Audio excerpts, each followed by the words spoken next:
Good afternoon, Bermuda, and thank you for coming out this afternoon. We have just had a statement read by our Minister of Finance, the highlights, and a full 2 hours of reading of the government budget for 2014-2015.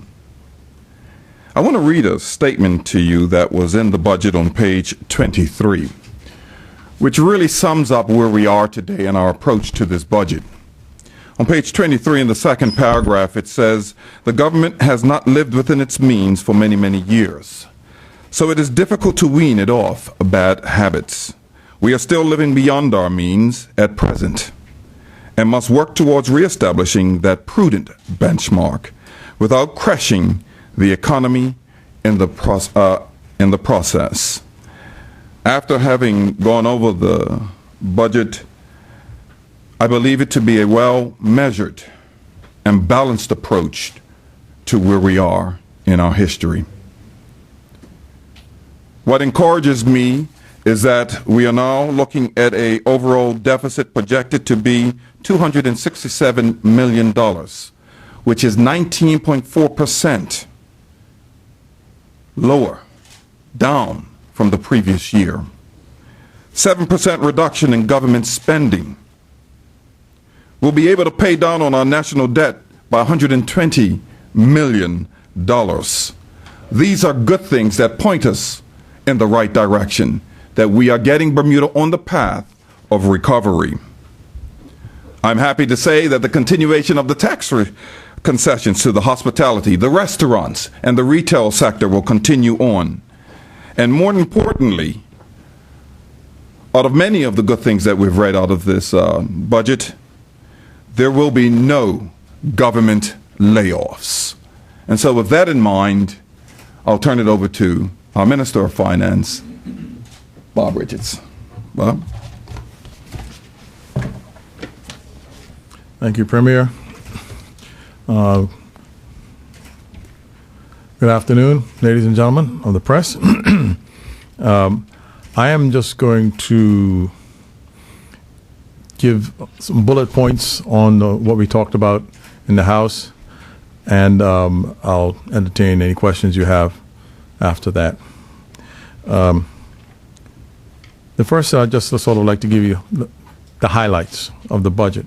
There are no new taxes, no increased taxes, except for the biennial increase of fees.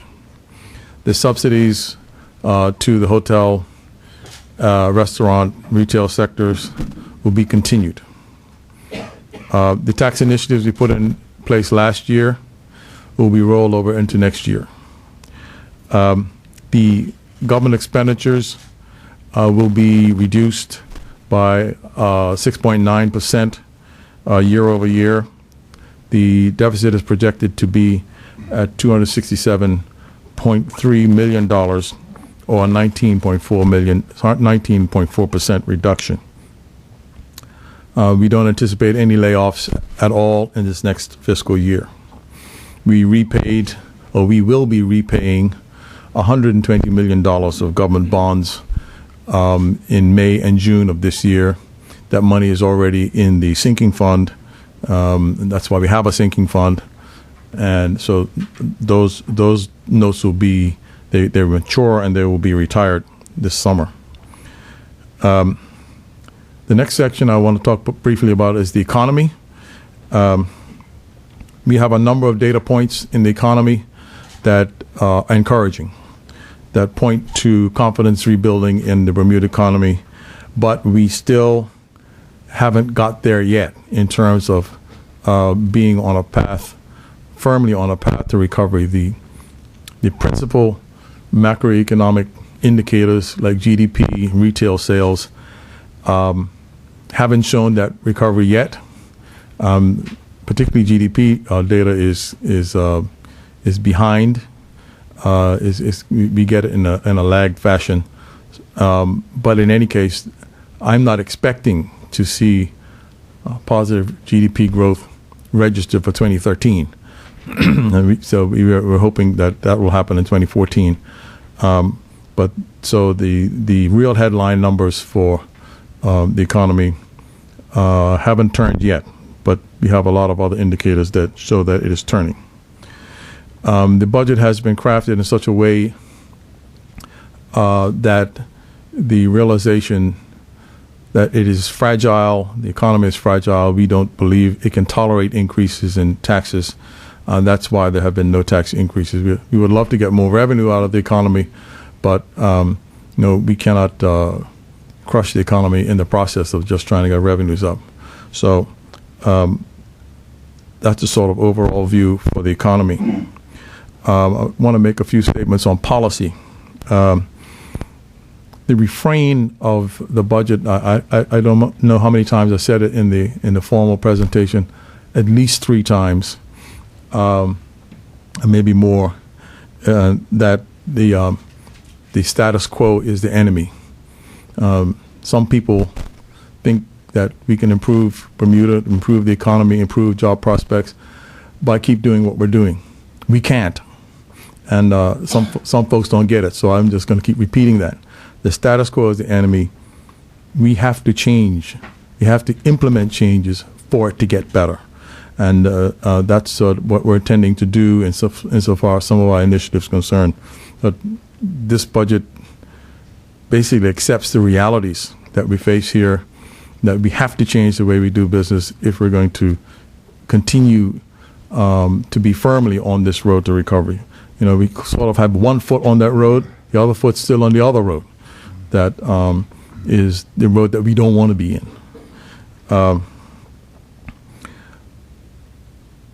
Insofar as government stimulus is concerned, the government is tapped out. We're already borrowed up to the hilt. We can't borrow any money to do projects, to do big projects. So the key point here is that in order to get stimulus, we have to use private capital from outside Bermuda. And so there is a sort of circle that people have to understand that, and the center of the circle is the government. If the government performs poorly in its attempt to get the deficit down, to try to eventually repay off the debt, if we don't perform well in fiscal management, then the other projects that we're trying to get going in Bermuda will be diminished, because it's the same set of investors that are going to invest in a hotel, that are going to invest in an airport, that might invest in a Tynes Bay. It's the same bunch of institutional investors overseas. So the first thing they're going to do is to say, how successful is this government going to manage the country? And if we don't come out looking like stars in their eyes, then they're going to be really reluctant to invest in some of these private sector things. So it really comes down to the government.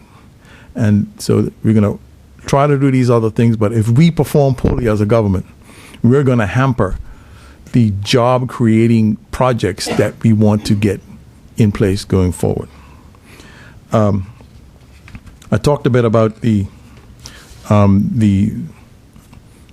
hotel model, the integrated resort hotel model, and I have to tell you that I've been told that I misspoke on something, and I want to clear that up right now. That the gaming authority will not be answerable to the Premier. It's going to be an independent gaming authority. So the Premier will recommend X number of people, the opposition will recommend Y number of people, and the governor will recommend Z number of people, just like the Senate. And therefore, that gaming authority will not be answerable to either one of those, to any of those constituencies. It will operate on its own. So I misspoke when I said that that the gaming authority would be answerable to the Premier. I'm very keen on these infrastructure projects to do some job creation. I think we have a really golden opportunity, particularly as it relates to the airport. Institutional investors overseas are very experienced in investing in building new airports. So I think we can do that, and I think it's needed if we're going to take ourselves up to the next level as not only a jurisdiction for tourists, but also as a place, as a leading country for international business. That's the first impression that people get of Bermuda is when they land at the airport. And as I'm sure many of you know, that airport is kind of held together by Band-Aids going back to the 1940s.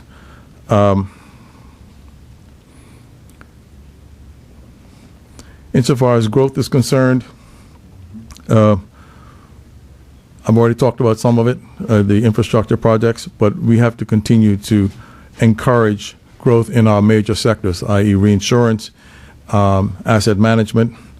We're encouraging light industry to form in not necessarily former baselands, but including baselands, that's the land the government has available.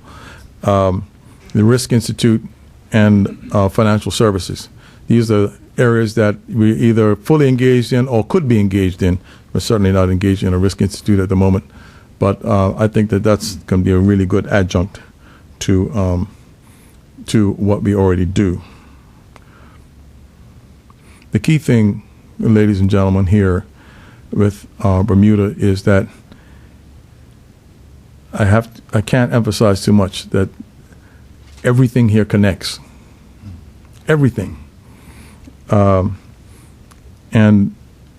everybody's got to perform at their top level here for us to really turn this around. It just can't be the government. It just can't be labor. It just can't be any one of the other major stakeholders in this country. We have to do something that we're not accustomed to doing, and that's for all stakeholders to get along and get together and get it right. We don't have a great history of that in this island, but this is the challenge that we have in front of us.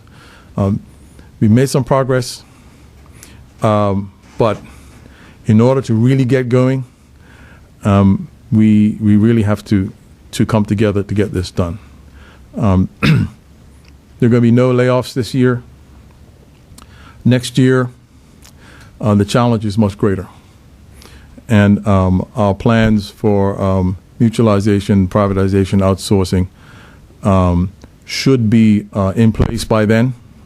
We are working with our stakeholders, particularly the unions. Premier and I have talked to them just earlier this week. We'll continue to have more meetings with them to keep them apprised of our progress in this area. Some people feel threatened by this. It is not. The real threat is laying people off.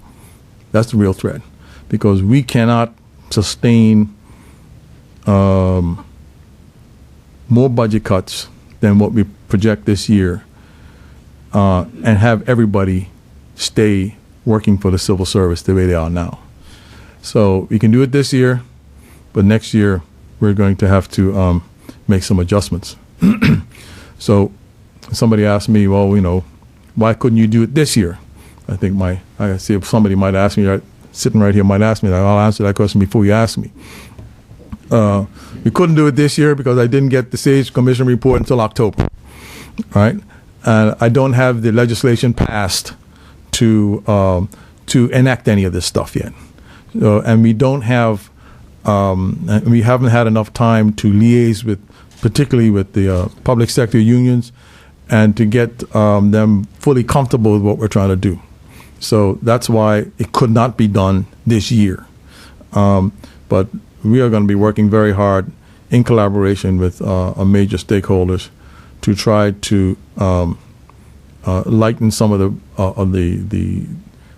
the compensation burdens on government going forward, so that we can have some of these functions that are currently done by government don't necessarily have to be done by government.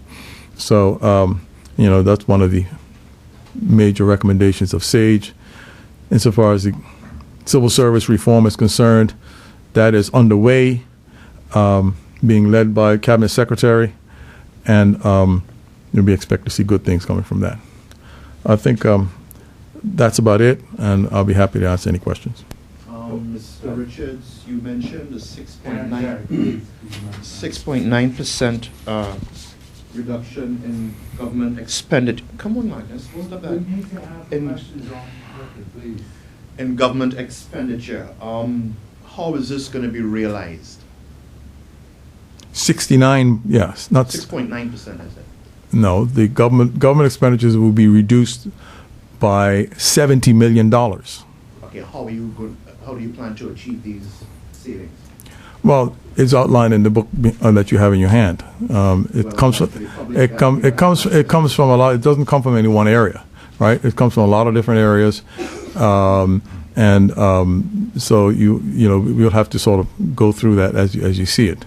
But there's a lot of different departments have had to make sacrifices and take stuff off the table. Members of the public who may not have access to the book, to the budget book, and may not go through it with a fine-tooth comb as some members of the media might. Can you give some general idea as to where some of these savings might come from? There's some savings in the health area, some savings in works and engineering. I think there's some savings in tourism. We've saved a lot of money in finance with refinancing expensive debt with cheap debt. There's a lot of different areas. I don't have any sort of cheat sheet right here with it all right in front of me right now. You actually have the cheat sheet in front of you. You mentioned that there would be no layoffs. You're looking at mutualization. Government is looking at mutualization, privatization, and outsourcing. No layoffs this year, but no guarantees for next year. We've spoken with unions already about this trinity here, if I can refer to it as that, and they're saying that there's been no real discussion with the government despite what you mentioned a short time ago. No, we met with them. I've met with them twice. I don't know. Consultation is the word that was used. Well, we've met with them and talked to them. I'm not going to get into any semantic bantering or what comprises consultation. The only thing I can say that I personally have met with the BTUC twice on this matter. Once with my ministry officials and once with the Premier. And we'll continue to have more discussions going forward. A number of the agencies that you outline here for privatization, outsourcing, or mutualization, majority of them are represented by what some call the most powerful union on the island, the Bermuda Industrial Union. Mr. Furbert has in the past referred to this mutualization as union busting. We never got a response from government on that. How do you respond to that? Well, it's not. I've said so in the formal remarks that you have in front of you, that members can retain their union membership if they wish. So how could that be union busting? But it's up to the... Under privatization and the like outsourcing, people are going to be looking to streamline operations to save costs, just as government is doing. Well, I can tell you... Usually in instances of that nature, there are job losses, job cuts, redundancies. The experience has been with these entities that people very often keep their membership in the union. So the sort of simple analysis that is union busting is not so. I mean, history hasn't shown it to be the case. Beyond union busting, there will definitely be loss of jobs. You're saying not this year, but next year, once these agencies, these entities are outsourced or privatized? No, not necessarily. Because a lot of it has to do with the details, and most of these entities will end up having a contract with the government, okay? Because they'll be doing a service that government currently performs. They'll end up having a contract with the government, and that will depend on the details of the contract with the government. So assumptions like that, you're making a leap of faith that just has no justification. We don't know that. Has government earmarked any individuals or businesses? No. For example, I can answer that question before you even finish answering. No. Well, I have to ask the question still because Suze are telling us that Sousa's Landscaping, for instance, has been earmarked to take over parks, maintenance. CITV, which it was announced in here as well as coming under this possible trinity, is reportedly being linked with the VSB, which we understand was sold yesterday. That is total nonsense. Can I be any clearer than that? I just want you to. No, I'm asking you a question. Can I be any clearer than that? That is total nonsense. Yes, I'm passing the microphone. I think the minister's going to be on your program on Monday, so you can certainly discuss things. Yeah, make sure you don't ask me the same questions on Monday. Going up to the overview, Minister, the figures that you've got out, and I've gone through the National Economic, whatever you call it this year, National Economic Report, yeah. And looking at the GDP figures that you've got in there, you indicate that it looked like 5.47 in 2012, and you're looking at nothing more than about 5.6, 5.7 in 2016, 4 years out. And the question is? You're anticipating that the economy will essentially be flatlining for the next 3 years. When it comes to growth figures, we want to err on the side of caution and conservatism. Best to look at these things in perhaps slightly worst case scenario than to try to anticipate something that may not happen. I really think that if we get stakeholders together, we can grow this economy much faster than that. But I'm not going to have it in an expected GDP number. Connected with that, and it is, all of this is connected, as you quite rightly point out, is that the net impact of your reducing government spending now and going forward is exert a negative pull on growth in GDP. So you're in the document here, the budget statement, you're projecting that you'll have about 3%, no more than that, growth in GDP in each year. Is that net growth? I think that there's also, if we continue to grow the government, then it'll swamp the government in any case. What we have to do is try to get new business into Bermuda. That's got nothing to do with the government. Your statement suggests, it leaves out that other big part. And the big part is, our efforts to get new business, whether it's tourism, international business, into Bermuda, right? All other things being equal, what you say is correct, but all other things aren't equal. Staying with that, you have spent effectively on last year 333 million and this year 267 million of the 800 you've borrowed. You've got 200 million left. Do you see that being used up and then we're going to a balanced budget in 2016, 2017? Wrong, 2017, 2018. I don't think we'll get to a balanced budget that quickly. Not by 2017, 2018. I don't think we'll be there by then. No. Okay. Residential population, something we've discussed openly, and I'll put the question to you because it's not clear in this document. Let's start with, it isn't referenced at all in this report here. It's an omission which I think is critical. And I think you would agree that in your statements here you talk about GDP growth being dependent on population. That's right. And other factors. Right.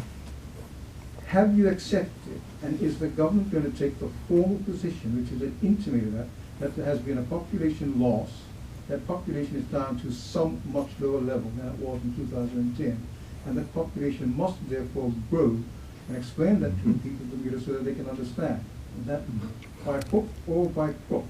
I thought I said that pretty clearly in my statement. Yes, without a doubt, that's correct. Without a doubt. And I think the second last question is the conversion rate. Your co-minister, Dr. Gibbons, has been speaking of the amount of new registrations. And the question is, those new registrations may tumble in by 10,000 perhaps, but what's the conversion rate? When a new registered company comes, when 1,000 of them come, how many thousands will it take to convert into footprint jobs in Bermuda? By footprint jobs, I mean people here. I understand what you're saying. Yeah. I think it would be dangerous to just sort of put a global kind of ratio on it. It depends on what kind of business it is. For instance, if we get a lot more of these special purpose vehicles, which have to do with the ILS market, right? They don't really have a great impact on job creation. We had quite a few of those last year, and I expect that to continue. But if we get some other kinds that actually have a footprint, a physical footprint, then they will have a significant impact on the ground, so to speak. So I don't think it's meaningful to say, well, 5% of all these companies are going to have a physical footprint in Bermuda. There is, I guess you could go back in the past and see what the past relationship was, but that's no guarantee that the future relationship is going to be the same, because the markets and industries are changing. And current report period, going back up to where we were. The last one is the King Edward Memorial Hospital addition and the payments for that. When do you anticipate those payments will commence? Because I don't see that noted anywhere in the budget. There is a $40 million payment that is due when they hand over the keys. Some of that money will come from the Bermuda Hospital Charities Trust. That fund or that obligation is guaranteed by the government.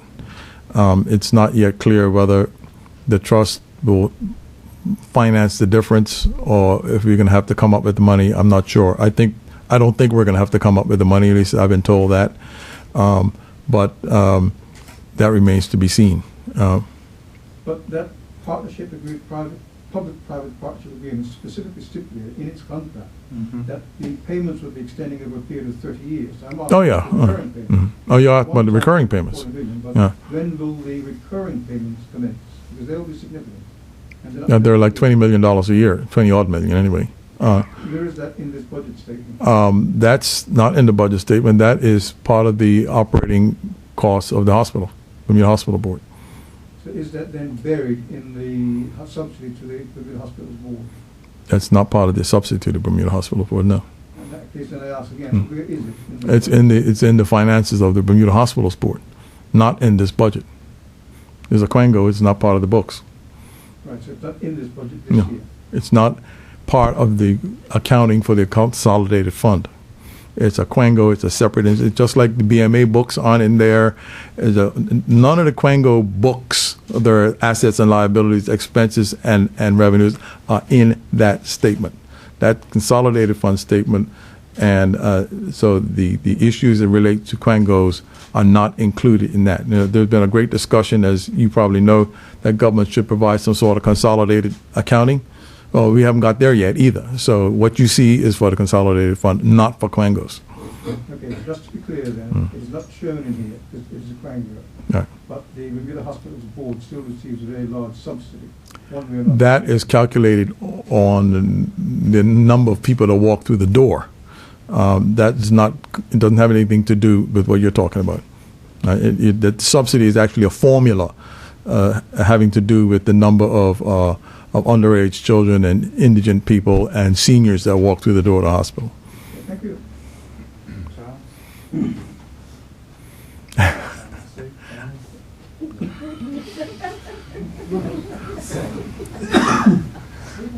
Minister, just this area where you say about Yeah, throw me a softball, son. I've been getting fast hardballs here, right? utilization and outsourcing. You say that you recognize and understand people's fears are changed. Then on the other end, you say that we're all in this together as Bermudans and we'll work it out together. But then I say we have notably, expertise from the United Kingdom and Canada being involved. Will the government be able to, shall I say, ride herd on these experts from overseas to keep in mind that this is Bermuda, sometimes Bermudans have to be considered? The expertise I'm referring to is the expertise as relates to mutualization and privatization. We have not done this before. There's nobody in government, as far as I know, there's nobody in private sector in Bermuda who has any experience at this. They have done it before many times in the UK. They've also done it in Ontario. And we've been in touch with people who have that expertise, that experience based to help us out. But make it clear that when you hire a consultant ultimately advises we are the people that decide. And in this particular case, most of this will come on the finance. So decisions will still be in finance, and ultimately with cabinet. So yeah, we'll have consultants, and we need them. And I wanted to be quite straight up and clear about that. But having received advice, then you have to make decisions. And the people that have been elected by the people of Bermuda will be the ones who are making decisions. Danny, did you have some questions for us? Yeah. You had mentioned the need to change the 60-40 rule. Yeah. Could you expound upon that? What specifically do you have in mind? I don't have anything specific in mind. It's a sort of a general statement that Should it be relaxed? Should it be eliminated altogether? It needs to be further relaxed, in my opinion. We have relaxed quite a bit of it already, but in view of the fact that our whole growth strategy depends on capital from abroad, the whole notion that you can tell these investors what to do is an outmoded notion. It's a notion that, was quite prevalent in days gone by. But now, that notion is, I don't think that notion fits the position that we're in today. There's never been a time in the history of Bermuda where we need foreign capital like we need now. So what I'm saying as a general statement, as opposed to specifically which companies, etc., is that we need to look at the further relaxation of these protectionist rules to enable us to get the capital we need to move the country forward. Were tax increases ever on the table, especially with regards to further reducing the deficit? Was that something that was ever considered? Not for long. You had mentioned that or at least there seems to be the possibility of layoffs next year, not this year, but next year. Are you not just kicking the can down the road? No, we're not in a position to. We don't want to lay off anybody. Let me make that very clear. It's not our desire or objective to lay off anybody. What the Premier and I have told the unions is that we're going to get to a situation where we're going to be facing a couple of alternatives. And one of the alternatives is to cut staff. We don't want to do that. The other alternative is to do this other thing, to do some outsourcing, to do some mutualization, to empower people to run their own outfit for the benefit of the Bermudan public. That's the alternative, where you don't lay off people. So that's what we want to do. What's the union's reaction been to mutualization, I think outsourcing, privatization? There's a learning curve here, right? There's a learning curve here. We're all learning, actually. And we're learning and getting and getting comfortable with something new. You know that getting comfortable with something new takes time. And we're committed to talking and to getting people comfortable with this concept, because the alternative is bad, and we don't want that alternative. Do you anticipate further labor unrest on the island? I mean, we saw a big strike over floor redundancies at the hotel. I mean, you're proposing significant, what would appear to be significant structural changes. How are those changes not going to trigger significant labor unrest? We're talking. What we need to do is to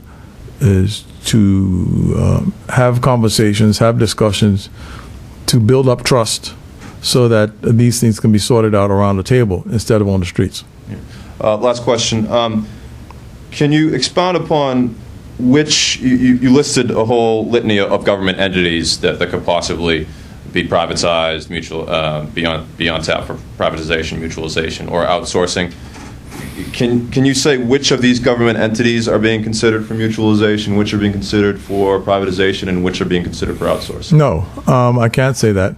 And I reiterate that these specifics will be discussed by the Efficiency Authority, the same authority that will have 5 members from the public, 2 members from the unions, and 2 ex officio members, right?